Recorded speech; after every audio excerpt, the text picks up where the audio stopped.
Dahil medyo ano tayo. Gusto kong igarapon si puso kong tanga na masyadong paborito ang linyang akala ko lang pala. Ilalagay sa supot ng garapon, ibabalot sa maraming kahon, tapos ihukay ng malalim sa lupa. Doon ko siya ibabaon.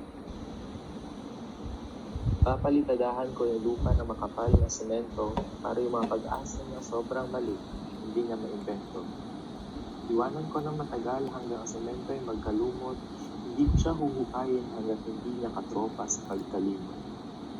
Pero hindi kasi pwede yun. Wala akong magagawa kundi makisama sa kanya. At makapag nilagay ko siya sa garapon, malagutan naman ako ng hininga. Puso ko, kailangan na pala kita. Pero nakakainis, masyado mong paborito ang maging tanga. Hindi kita mahal, iibog lang ito. Hindi pong gusto ko may masayang pamilya tayo, ang anak natin 3. Hindi kita mahal, pampalipas oras ka lang. Hindi pong ang gusto ko sa bawat oras na lumilipas ay kasama ka lang. Hindi kita mahal, napakapangit mo kasi ang pinapangarap ko nga sa buhay ay tuwing gigising ako sa umaga, ikaw lang ang katabi.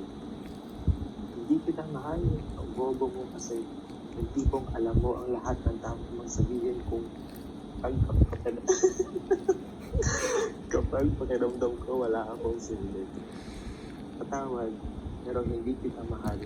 Hindi talaga. At alam ko darating ang araw na naniniwala din ako. Hindi kita.